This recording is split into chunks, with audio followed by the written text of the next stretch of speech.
Welcome back, everyone. Thank you so much for joining me today. Corporate debt defaults are looming, and with them, there is a tremendous risk to the United States economy. Jeffrey Gundlach, the so-called bond king and CEO of Double Line Capital, has just sent a clear message to markets. He said, speculative grade debt is no longer worth the risk. At the Bloomberg Global Credit Forum that just took place this past week, he revealed that Double Line has reached its lowest ever allocation to high-yield bonds. May it be a sign that corporate defaults are looming? Well, a simple answer to that is absolutely. Now let's break it down. Investors have been gradually pulling back from high yield and other sub-investment grade debt over the past 2 years. And according to Gundlach, the reason is very simple. He says investors are not being compensated for the risks that they're taking. And the risks, of course, as we well understand, are actually piling up from inflation to tariffs to geopolitical conflicts that are literally happening in multiple places at once.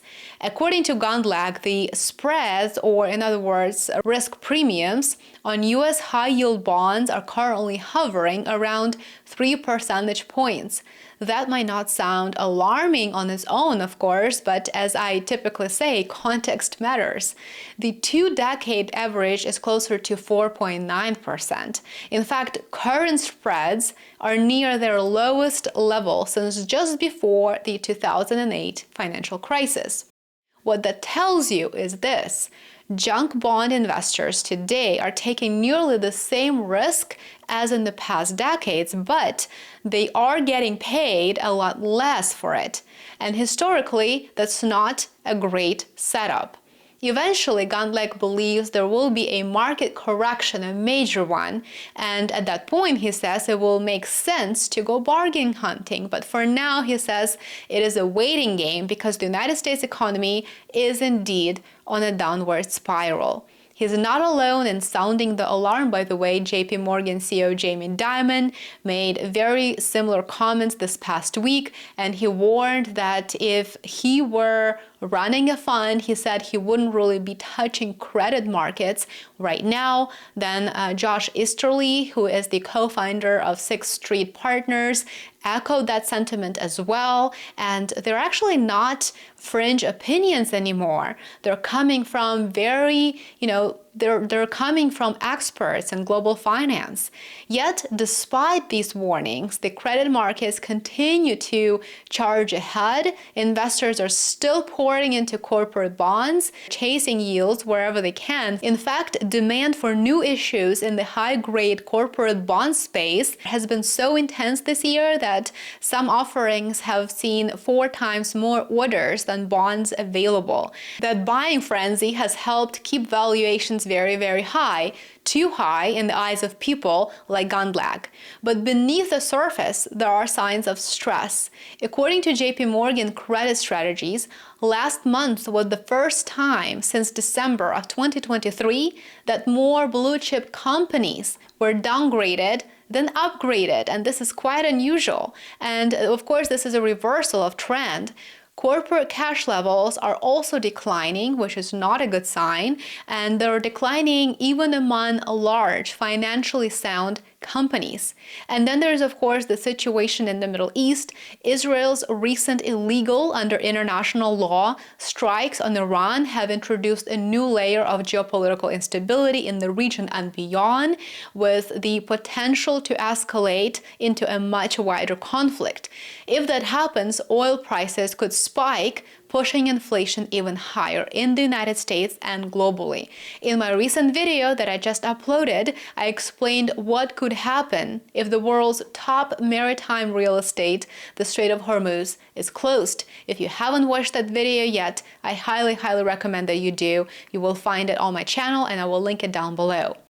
Inflation, of course, is a big deal for bond investors. It erodes the real value of fixed payments, and it forces central banks to maintain a tighter monetary policy.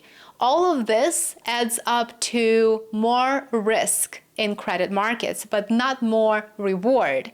That's of course, the imbalance that Gundlach and others are worried about, and something that they are now speaking up about. By the beginning of next month, about $50 billion worth of debt will have dropped out of high-grade bond indices this year due to credit rating downgrades. Only $8 billion worth of debt has actually moved up into high-grade status, making this the widest downgrade to upgrade gap since 2020. A good example of this trend is Warner Brothers Discovery. Moody's cut its ratings below investment grade this week after the company announced plans to split in two. And according to JP Morgan strategists, this makes Warner Brothers Discovery the fifth largest, quote, fallen angel, a company downgraded from investment grade to junk, ever recorded in their high-grade index. Investors in corporate debt are beginning to show signs of caution. The riskiest slice of the junk bond market, CCC-rated bonds, are starting to underperform higher-rated bonds. Experts consider this to be a sign that investors are getting nervous about defaults, even if broader markets are still kind of climbing and appear to do well. So what does the immediate future look like? In the United States, between $15 billion and $20 billion in high-grade bond issuances is expected in the coming week. But market activity is likely to be compressed. The Federal Reserve is scheduled to release its latest policy statement and economic forecast on June the 18th. Then the following day, on Thursday, markets will, of course, be closed for the Juneteenth holiday. That means Monday and Tuesday are the key days to watch for primary market action, and we'll also see how the bond market is doing, which is, of course, a great reflection of the overall trend in the economy. Bloomberg Economics is projecting a hawkish hold from the Federal Reserve at the June 17th, June 18th meeting. That means the Fed will likely keep interest rates steady, but it will maintain its tough stance on inflation.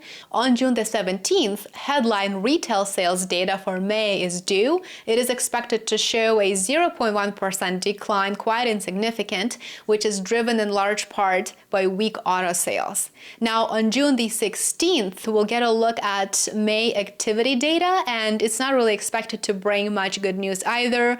There's a little evidence that the recent pause in the United States-China trade war has led to any real rebound and growth.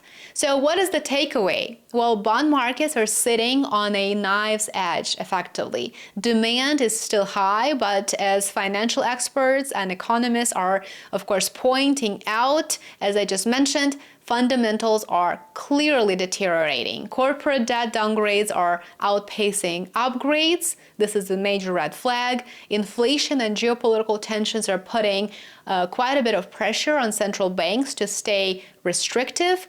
And despite all of this, investors are piling into credit at historically tight spreads.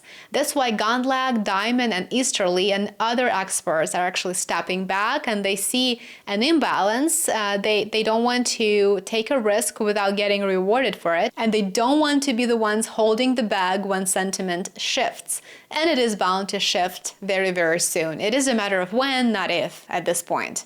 Thank you very much for watching. Remember to show your support, like, subscribe, and share. Become a supporter on Patreon and Substack. I will provide the links in the description below. And I will see you back here tomorrow. Bye for now.